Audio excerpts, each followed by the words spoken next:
Our coastline wouldn't be as iconic. We wouldn't have so many stars. And our movies wouldn't be larger than life.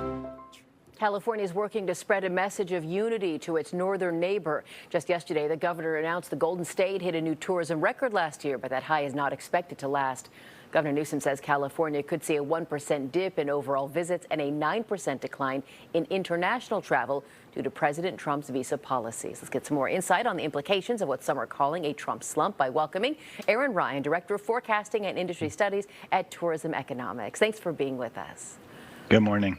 Let's start broad here. Do people consider politics over finances? Essentially, can I even afford a trip?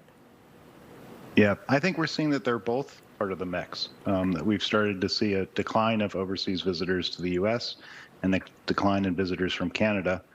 And we've been referring to negative sentiment effects and concerns about border security in driving those declines. Are you seeing fewer people leaving the U.S. for other parts as well? That's less pronounced. Okay. So Americans are still going, but fewer people are coming here.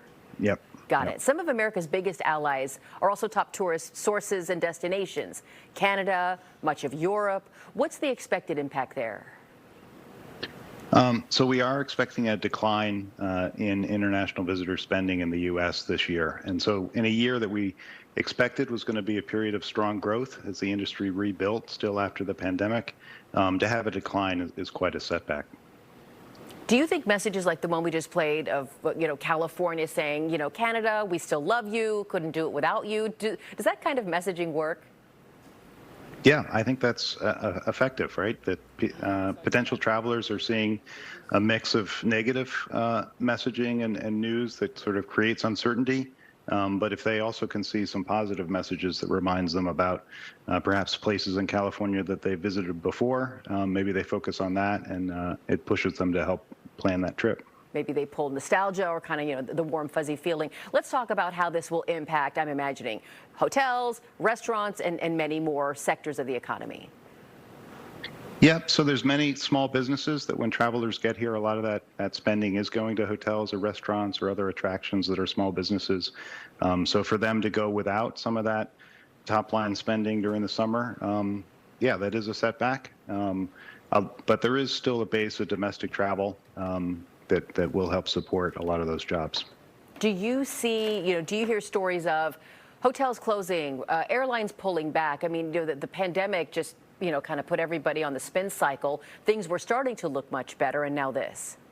Yeah, I think companies and businesses are making adjustments, but it's not closures or sort of dramatic shifts at the moment. I see. I hate to capitalize on someone else's misery, but is now maybe a time to find bargains when it comes to travel? There potentially could be less demand in some of those periods when they're planning to have more overseas visitors or Canadian travelers. Okay. Finally, President Trump has been touting world-class sporting events that'll be held here in the United States, the World Cup, the Olympics. Might those marquee events be enough to offset this slump?